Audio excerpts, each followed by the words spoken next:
Bismillahirrahmanirrahim. Assalamualaikum warahmatullahi wabarakatuh. Innal hamdalillah nahmaduhu wa nasta'inuhu wa nastaghfiruh wa na'udzu billahi min sururi anfusina wa min sayyiati a'malina. May yahdihillahu fala mudhillalah wa may yudlil fala hadiyalah. Wa asyhadu an la ilaha illallah wahdahu la syarikalah wa asyhadu anna Muhammadan abduhu wa rasuluhu la nabiyya. Allahumma salli wa sallim ala nabiyyina Muhammadin wa ala alihi wa ashabihi ajma'in. Qala Allah ta'ala fil Qur'anil Karim, a'udzu billahi minasy syaithanir rajim. Ya ayyuhalladzina amanu taqullaha wal tandur nafsum ma qaddamat lighad wattaqullaha innallaha khabirum bima ta'malun. Sadaqallahul azim. Pertama-tama marilah kita memanjatkan puji syukur kehadirat Allah Subhanahu wa taala atas rahmat dan ridhonya yang telah banyak dilimpahkan kepada kita, bahwasanya kita ini telah banyak diberi nikmat oleh Allah. Saking banyaknya nikmat yang diberikan kepada kita tidak akan sanggup untuk menghitungnya. Wa in ta'udzu nikmatullah la tusuha.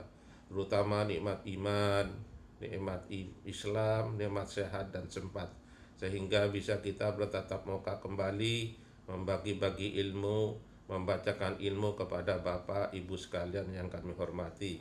Dalam season hari ini akan saya sampaikan ada beberapa perbuatan yang menghapus pahala puasa, yaitu berbohong, menggunjing, mengadu orang lain, bersumpah palsu, dan memandang lawan jenis dengan syahwat.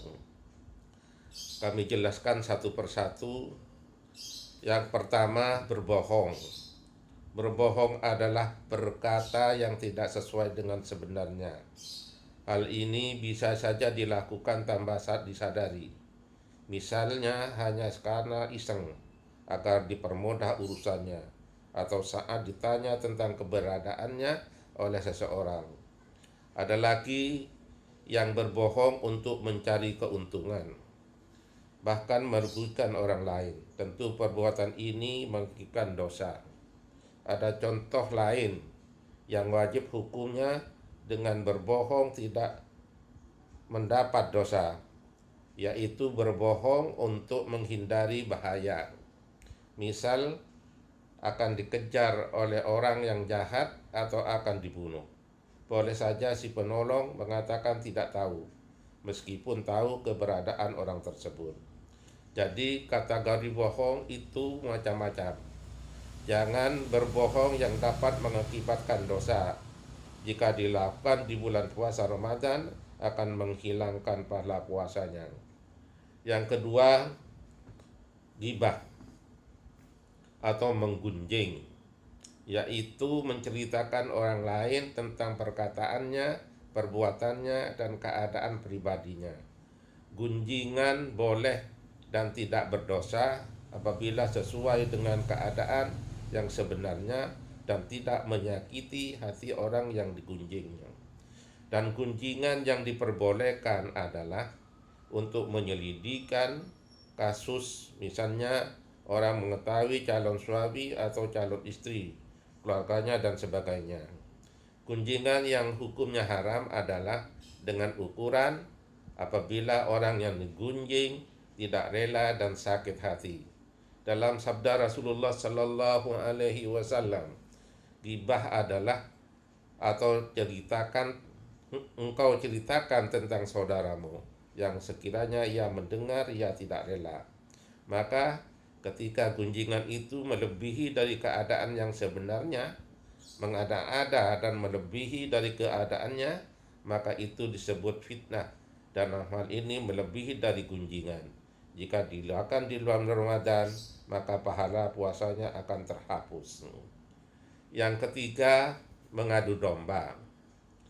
Mengadu domba, orang adalah mengusahakan agar terjadi permusuhan.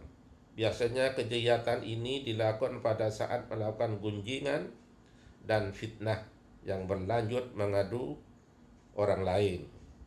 Mengadu orang lain dengan alasan apapun dilarang dalam Islam, baik dari sekedar iseng, hobi, atau mencari keuntungan bagi dirinya sendiri dan merugikan orang lain. Yang keempat, bersumpah palsu. Melakukan sumpah palsu yaitu melakukan dengan sengaja untuk menguntungkan salah satu pihak dan merugikan pihak yang lainnya. Hal seperti ini dilaknat oleh Allah Subhanahu wa Ta'ala karena perbuatan tersebut merupakan sikap zalim terhadap orang lain. Yang kelima, memandang lawan jenis dengan syahwat. Maksudnya keinginan hati untuk memandang atau terusan dari memandang yang tidak sengaja. Perbuatan yang seperti ini pun termasuk perbuatan haram dan menghapus pahala puasa Ramadan. Dari penjelasan di atas, 5 perbuatan tersebut adalah haram hukumnya dan puasanya tidak